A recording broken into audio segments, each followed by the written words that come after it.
পৰিস্থিতিৰ আগত কেতিয়াও আমি নিজকে দবাই দিব নালাগে যি পৰিস্থিতি নাহক কিয় সেই পৰিস্থিতিটোক আমি দবাই দিব লাগে ফৰ এক্সাম্পল চাও মই এটা কাম কৰি আছো সেই কামটোত বহুত বাধা আহি পৰিছে কাইট আহি পৰিছে সেই ৰাস্তাত বহুত কাইট আজি এটা কাম কৰিম সেই কাম কেনেকৈ কৰিব লাগিব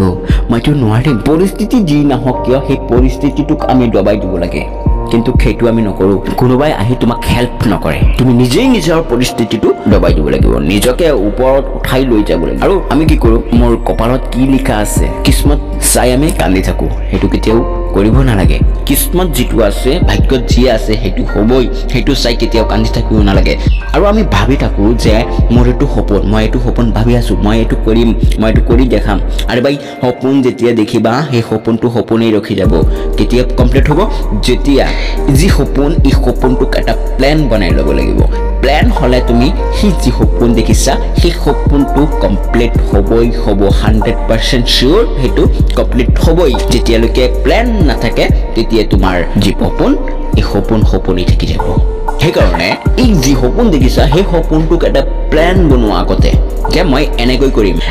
এনেকৈ কৰিলে মোৰ সপোনটো सक्सेस होगा सो और इंटरेस्टिंग कथा हिंदी तेहार कथा कि अपनी मंजिल को बुलाकर जिया तो क्या जिया कि अपनी मंजिल को बुलाकर जिया तो क्या जिया है दम तुझमें तो पाकर दिखा लिख दे खून से अपनी कामयाबी की कहानी कि लिख दे खून से अपनी कामयाबी की कहानी बोल उस किस्मत को है दम तो मिटा कर दिखा কোনেও নোৱাৰিব কোনেও এই বস্তুটোক শেষ কৰিব নোৱাৰিব আছে কি কোনোবাই যে এপিজে আব্দুল কালামৰ যোগদান যেটো আছে এই যোগদানটোক মিটাব পাৰিব কোনোবাই শেষ কৰিব পাৰিব নোৱাৰিব আজিলৈকে কোনো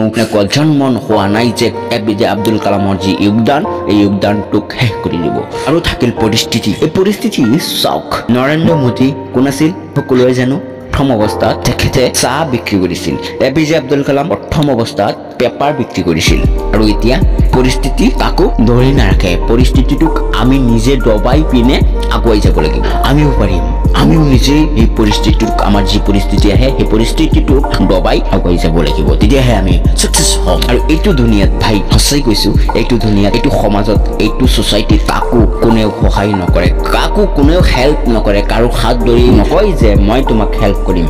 আৰু আজিকালি কি কৰে যে গোটেই দিনভৰ মোবাইলখন লৈ ভিডিও গেম খেলি থাকিব নতুবা ইউটিউবত ভিডিও চাই থাকিব আৰু এই তাতকৈ ইন্টাৰেষ্টিং হৈ গ'ল আজিকালি বহুত ফেমাস হৈ আছে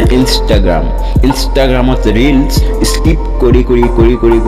গোটেই দিনভৰ শুই থাকিব আৰু কালি ক'ব যে মোৰ এক্সামটো কমপ্লিট নহ'ব মইতো এক্সামটোত ভাল মাৰ্ক উঠাব নোৱাৰিম কেনেকৈ পাৰিবা ভাই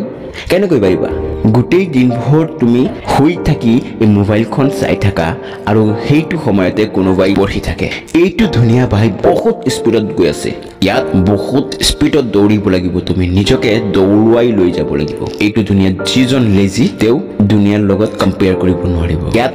জীৱন লগাই দৌৰিব লাগিব তেতিয়াহে সফল হ'ম আৰু সফল হোৱাৰ চান্সও থাকিব সো এই কাহিনীটোৰ পৰা আপুনি কি শিকিলে কমেন্ট কৰি নিশ্চয় জনাব সো আশা কৰো আপোনালোকে মোৰ কাহিনীটো ভাল পাইছে সো এটা লাইক কৰি দিব আৰু মোৰ এই ভিডিওটো শ্বেয়াৰ কৰি দিব